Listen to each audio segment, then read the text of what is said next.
The more you give, the more they take. The more you tolerate, the less they respect you. You feel it, don't you? That quiet irritation you try to ignore. That moment when you say, "It's fine," even though it isn't.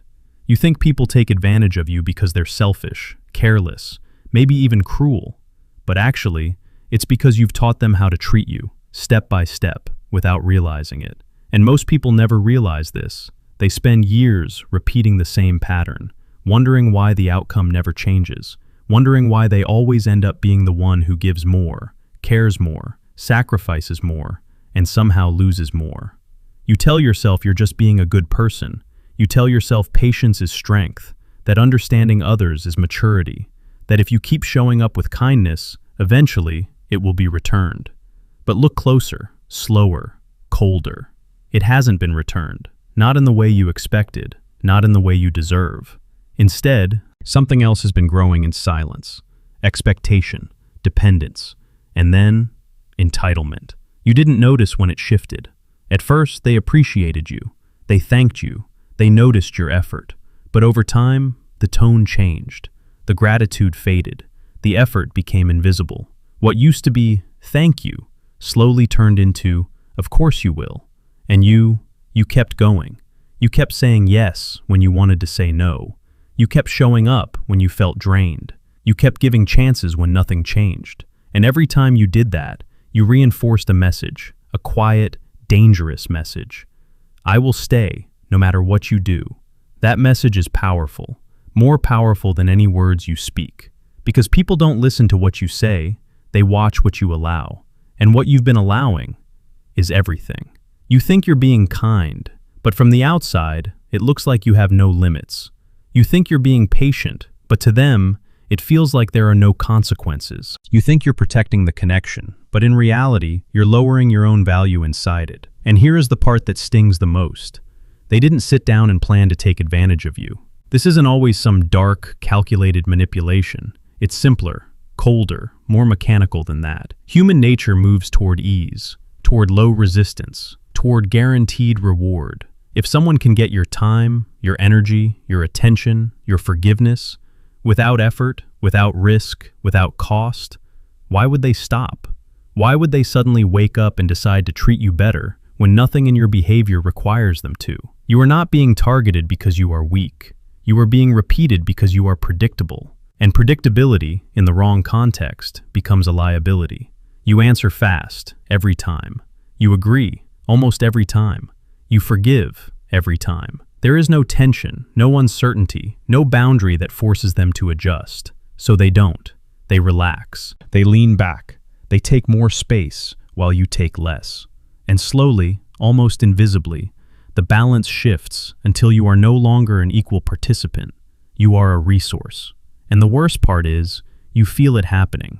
You feel the imbalance, the subtle disrespect, the way your effort is no longer matched, but you hesitate. You hesitate because you don't want conflict. You hesitate because you don't want to seem difficult. You hesitate because a part of you believes that if you push back, you might lose them. So you stay quiet. You stay agreeable. You stay available. And every moment you stay in that position, the pattern deepens. This is not about blaming you. It's about waking you up.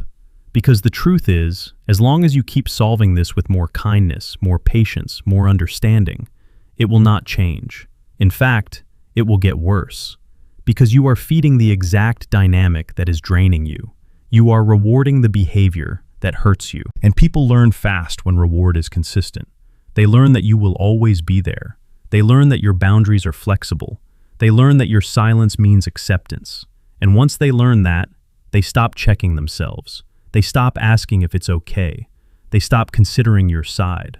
Not because they suddenly became bad people overnight, but because you removed the need for them to be better. That's the twist most people never see. You don't lose respect in one big moment. You lose it in small permissions, in overlooked comments, in tolerated patterns, in every "it's okay" that wasn't actually okay. You built this slowly, unintentionally, but consistently. And that means something important. It also means you can rebuild it, but not by doing more of the same, not by hoping they will change first. The shift starts with something uncomfortable, something most people avoid until it's too late. You have to interrupt the pattern. You have to introduce something unfamiliar into a system that has become too comfortable. That might look like saying no without explaining. That might look like not responding immediately. That might look like letting silence sit where you used to rush in to fix things. And yes, it will feel wrong at first. It will feel like you are being cold, distant, even selfish. Because you've been conditioned to equate self-respect with guilt. But understand this clearly. What feels wrong is often just unfamiliar. You are not becoming a worse person. You are correcting a distorted balance. And when you start doing this, something interesting happens. People react. Some will push back. Some will question you. Some will try to pull you back into the old version of you that was easier to manage. That reaction is not a sign you're doing something wrong. It's proof that the dynamic is changing. Because for the first time, there is resistance. For the first time, there is uncertainty. For the first time, accessing you is no longer guaranteed. And that is where respect begins to rebuild. Slowly, quietly. Not through words, but through your actions, through your limits, through your willingness to walk away from what no longer aligns. Most people never reach this point. They stay stuck in the loop, giving more to fix what giving created, hoping effort will solve what boundaries should have prevented. But you're starting to see it now, aren't you? This isn't about them suddenly becoming better. This is about you becoming less available for behavior that diminishes you. Because the moment you stop making yourself easy to use is the moment people are forced to see your value. And the deeper truth, the one most people avoid because it demands responsibility, is this. You don't control how people feel about you, but you absolutely control what they are allowed to do to you. And that line, that invisible line you draw and enforce, determines everything that follows. Most people never realize this, but you are not too nice. You are just too open without protection, too giving without limits, too consistent without standards. And until that changes, the pattern will repeat. Different faces, same outcome. But now you've seen it. And once you see it, you can't unsee it. You've been operating under a quiet illusion, and it's time to break it cleanly. Being good does not protect you. It exposes you when it lacks structure. Because kindness without boundaries is not virtue, it's availability. And availability without limits becomes access. And access without cost becomes exploitation. You thought the world would meet you halfway, but the world measures pressure, not intention. It responds to what it can get away with, not what you hope it will do. So every time you absorb discomfort to keep peace, every time you smooth over disrespect to avoid tension, every time you over-deliver to prove your worth, you're not solving the problem. You're calibrating the system against yourself. You're lowering the bar others must meet to keep you. And once that bar is low enough, nobody needs to rise to reach you. They just step over it and continue as they were. Understand the mechanism, because this is not random. This is pattern recognition in motion. Human beings optimize for efficiency. They move toward the path of least resistance and the highest return. And you have been offering high return with low resistance, so the behavior locks in. It stabilizes. It becomes normal. And normal is dangerous when it's built on imbalance. You don't need villains for this to happen. You only need consistency. Your consistency, your predictability, your reliability without condition. That's enough. Because reinforcement doesn't care about morality. It cares about repetition. And you've been repeating the same response to the same inputs, so the outputs never change. And you call it bad luck. You call it being surrounded by the wrong people. But the constant variable in every scenario is you. Not your value, but your signals. The signals that say, there is no consequence here. There is no boundary here. There is no cost here. And signals shape behavior more than words ever will. Think about how it plays out in real time. Not in theory, but in the small, quiet moments where the pattern is cemented. You receive a message that disrespects your time. Maybe it's last minute, maybe it's demanding, maybe it assumes your availability, and you feel the friction. You feel the instinct to push back, but you override it. You respond quickly, you accommodate, you adjust your plans, and the other person learns something precise and useful. They learn that urgency on their end creates compliance on yours. They learn that your schedule is flexible when pressured. They learn that your boundaries can be negotiated by simply ignoring them. And once learned, this behavior doesn't disappear, it compounds. Because the next time they need something, they won't hesitate. They'll go straight to the pattern that worked. And you will feel it again, that same friction, that same hesitation. And again, you will choose peace over position. And again, the pattern deepens. Now extend that across days, weeks, months, across different people, different contexts, the same loop repeating. And you begin to see the architecture of the problem. It's not a single incident, it's a system. And systems require interruption, not explanation. You've tried explaining, haven't you? You've tried being clearer, softer, more patient. You've tried giving people the benefit of the doubt. And sometimes that helps briefly, but it doesn't last. Because explanation without enforcement is just noise. It informs, but it doesn't transform. And people adapt to what is enforced, not what is said. So when your words say, "This bothers me," but your actions say, "I will still accept it," the actions win every time. Here is the first correction, and it will feel unnatural because it removes the habit you've leaned on. Stop rewarding what you don't want repeated. Not once, not occasionally, consistently. Because inconsistency is a loophole, and people find loopholes quickly. If someone delays and then gets immediate access to you when they return, you've taught them delay has no cost. If someone disrespects and still receives your warmth, you've taught them disrespect has no consequence, so you must close the loop. If the behavior is low value, the response must be low availability, not as punishment, not as revenge, but as alignment. Your response must match the standard you claim to hold, and this requires restraint, the discipline to not react in your old way, the discipline to let space do the work your explanations used to do, because space communicates what words cannot. It introduces uncertainty, and uncertainty forces attention. Now the second layer, deeper, less visible but more decisive. Friction. You've been avoiding it, but friction is not the enemy. Friction is the boundary made visible. It's the signal that something requires effort, and effort filters intent. People who value you will meet the effort. People who don't will fall away. And both outcomes are useful. But without friction, there is no filter. Everyone passes through. Everyone takes. Everyone leaves with more than they gave. So you must introduce friction deliberately, not dramatically, not aggressively, but clearly. You slow your responses. You decline without over-explaining. You prioritize your time without apology, and you hold that line long enough for the environment to recalibrate around you. Expect resistance here, not because you are wrong, but because you are changing a system that benefited others at your expense. And systems resist change. People will question you. They will test you. They will try to negotiate you back into the version of you that was easier, more accessible, more convenient, and your instinct will be to soften, to reassure, to revert, because you fear losing connection. But understand the cost of that fear. It has already been draining you. It has already been pricing you below your value. So the third rule emerges, the hardest one, because it targets the root, not the behavior but the need beneath it.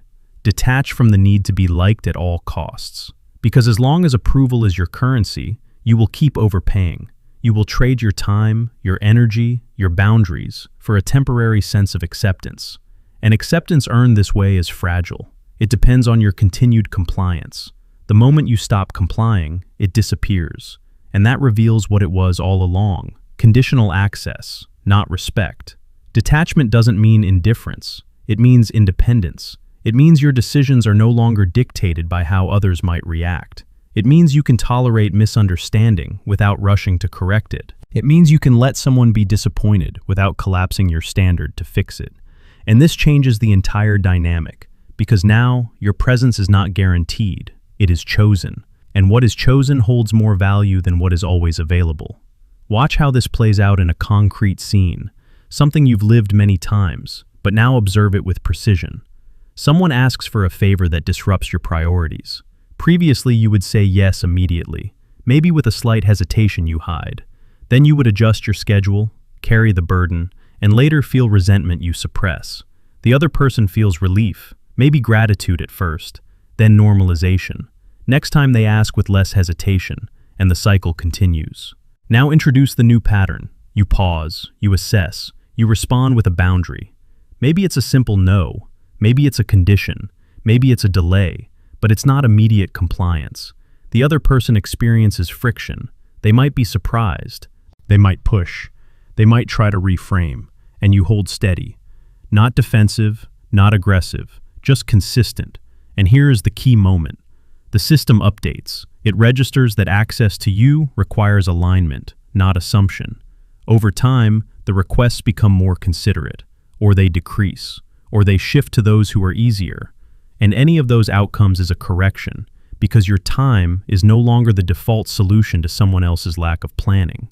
You repeat this across contexts, messages, favors, emotional labor, availability, and slowly the identity you project changes, not through words but through patterns.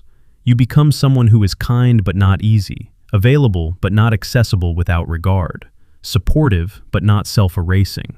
And this identity commands a different response from the same world that previously took from you.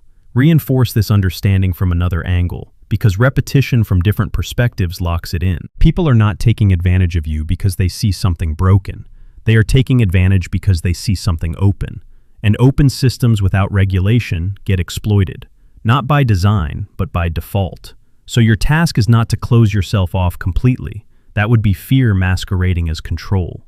Your task is to regulate access, to create gates where there were none, to decide consciously who gets what, when, and under what conditions, and then to enforce those decisions with behavior, not explanation. Another angle, sharper. Respect is not granted for your intentions. It is negotiated through your limits. Every interaction is a micro-negotiation, and you've been conceding before the negotiation begins.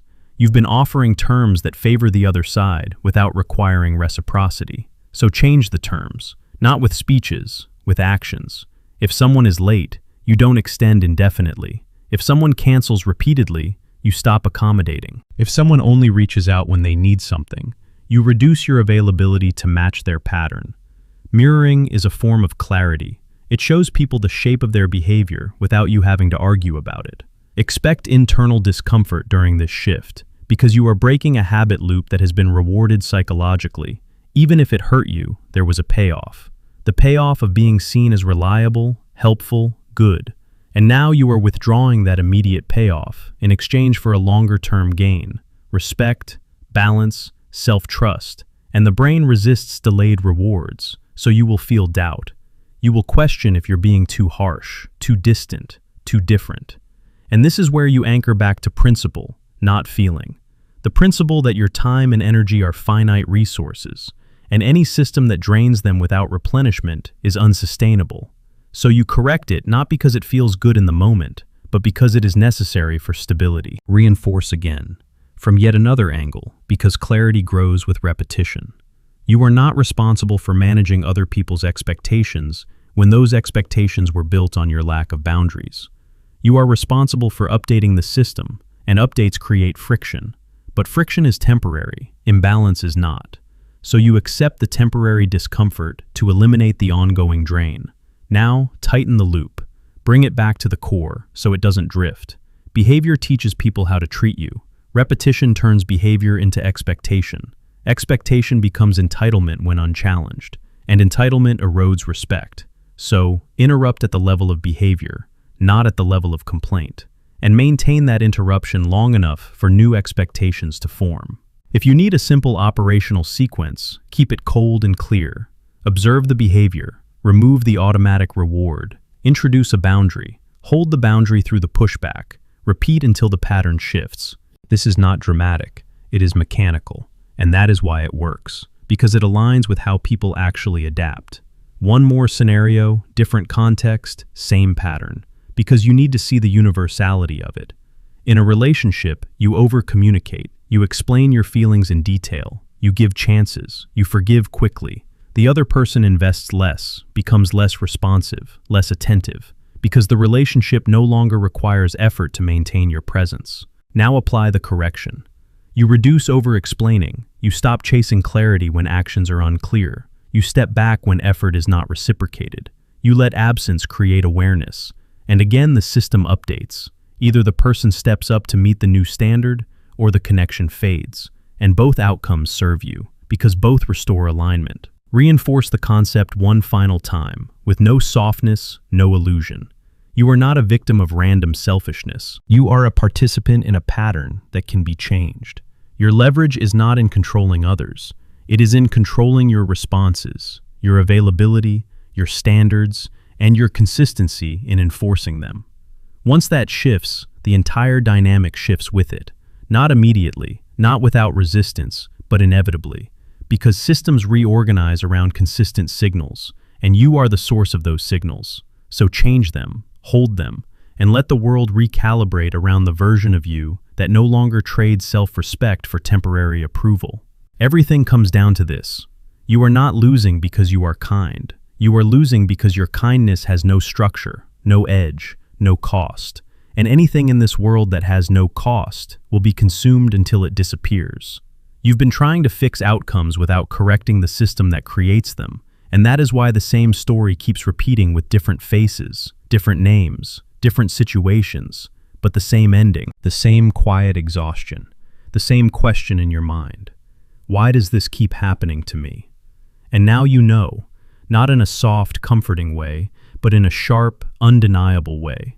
Because the pattern has been exposed, and once exposed, it demands a decision, not reflection, not overthinking, but action. You either continue being accessible without limits and accept the consequences that come with it, or you redefine yourself in a way that forces the world to interact with you differently. There is no middle ground that works long term. There is only delay before the same outcome returns. Understand this deeply, not as motivation, but as law. Respect is not given to the person who gives the most. It is given to the person who can walk away. Because walking away introduces something rare, something most people are not used to encountering: uncertainty. And uncertainty creates value. It creates awareness. It creates a need to recalibrate behavior. Because now access is no longer guaranteed. Now your presence is no longer something they can rely on without effort. And effort is the currency of respect. If you want to be treated differently, you must become someone who is not easily kept, not easily accessed, not easily replaced in terms of energy, attention, and presence. And that does not come from pretending to be distant. It comes from actually valuing your time and your standards enough to protect them consistently, even when it feels uncomfortable, even when it risks disappointing people, even when it breaks the image they had of you, because that image was built on your overextension, not your truth. This is where most people hesitate. This is where they fail, because they are not afraid of being used. They are afraid of losing connection, afraid of being misunderstood, afraid of being seen as selfish, and that fear keeps them trapped in the same loop, repeating the same behaviors that guarantee the same outcomes. But you need to see the cost clearly. Every time you choose to be liked over being respected, you pay with your energy, your time, your self-trust. And over time, that cost compounds into something heavier than rejection ever could be. It becomes quiet resentment, internal frustration, a slow erosion of identity, where you no longer recognize the version of yourself that keeps saying yes to things that drain you. So here is the final rule, the one that cuts through everything else, the one that determines whether anything you've understood will actually change your reality. If you want respect, you must be willing to be misunderstood. You must be willing to let people form opinions about you that are incomplete, even negative, without rushing to correct them. Because the moment you start explaining yourself excessively, the moment you start justifying your boundaries to make them more acceptable, you weaken them. You turn them into requests instead of decisions. And decisions are what shape behavior, not requests. You don't need everyone to agree with your boundaries. You need them to experience them, consistently, without exception. Because consistency is what builds credibility, and credibility is what forces others to adjust. Not your words, not your intentions, your actions repeated over time without collapse. And yes, some people will leave when you change, some will pull away, some will label you as different, colder, harder to deal with. And you must understand this clearly so you don't misinterpret it as failure. Those people were not aligned with your value. They were aligned with your availability. And when availability disappears, so do they. And that is not loss, that is filtration. That is the system correcting itself, removing what only worked when you were overgiving. The ones who stay, the ones who adapt, the ones who meet your new standard, those are the only ones that should have had access to you in the first place. But you couldn't see that before because there was no filter, there was no friction, there was no cost. And now there is. And now everything becomes clearer. You need to internalize one more truth, one that most people avoid because it demands full responsibility. Nobody is coming to fix how others treat you. There is no external force that will step in and enforce your value on your behalf. If you don't define it, if you don't protect it, if you don't reinforce it through action, it will be negotiated downward by default. Because that is how human interaction works. It always moves toward the lowest acceptable standard, and you have been setting that standard lower than you realize. So raise it, not through statements, but through behavior, through decisions that align with your self-respect, even when they cost you short-term comfort, because long-term stability requires short-term discomfort, and you have been choosing comfort for too long. That is why the instability remains. This is not about becoming cold. This is not about shutting down. This is not about turning into someone who doesn't care. It is about becoming precise, selective, intentional. It is about giving your energy where it is valued and withdrawing it where it is not. Without drama, without explanation, without guilt. Because guilt is often just the residue of breaking a pattern you were conditioned to maintain. You are not here to be endlessly available. You are not here to be the easiest option in someone else's life. You are here to live with alignment, and alignment requires limits. It requires clarity. It requires the willingness to say no and mean it, not once, not occasionally, but consistently enough that it becomes your identity, not a temporary reaction. And once that identity forms, something shifts, quietly but powerfully. You no longer chase respect. You become someone who expects it, and expectation changes posture. It changes tone. It changes presence. It changes the way you respond to things that used to trigger automatic compliance. You pause, you evaluate, you choose, instead of reacting, and that pause is where your control lives. That pause is where the pattern breaks. Most people will never reach this point, not because it is complicated, but because it is uncomfortable. It requires letting go of the version of yourself that was praised for being easy, for being agreeable, for being endlessly accommodating, and stepping into a version that is less universally liked, but far more respected, far more stable, far more aligned. And that trade-off is one most people are not willing to make. They will choose temporary approval over long-term respect again and again, and then wonder why nothing changes. But you don't have that excuse anymore. You've seen the pattern, you understand the mechanism, and now the only thing left is execution. Not perfect execution, but consistent execution. Because perfection is another trap, another delay. You don't need to get it right every time. You need to get it right enough times that the system updates, that the signals change, that the expectations shift. So from this point forward, you move differently, you respond differently, you decide differently. You don't overextend to prove your worth. You don't over-explain to secure approval. You don't overcompensate to maintain connection. You operate from a place of self-respect that does not need to be negotiated in every interaction, and that alone will change more than anything you've tried before. And here is the truth most people will never fully accept, the one that separates those who remain stuck from those who move forward.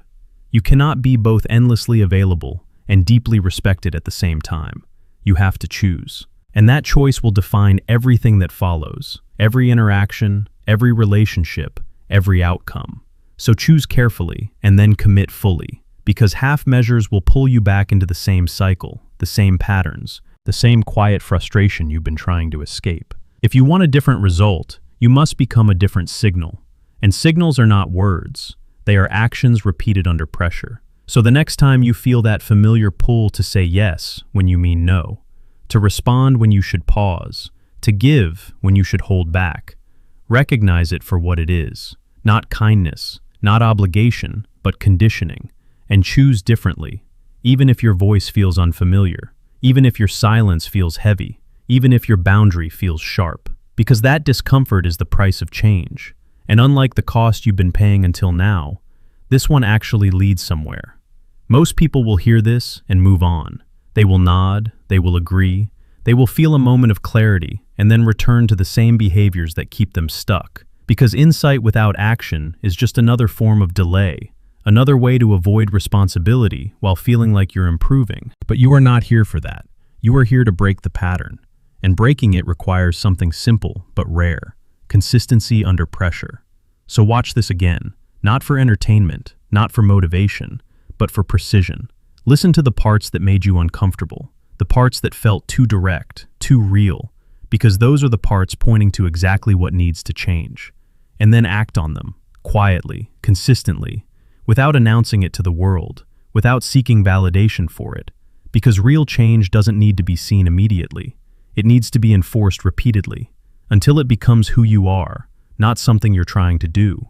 And when that happens, when your behavior aligns with your value, when your boundaries are clear and consistently held, when your availability is no longer automatic, but intentional, something shifts in a way that cannot be faked, cannot be negotiated, cannot be ignored. You stop being the person people take advantage of, not because you demanded it, not because you explained it, but because you made it impossible.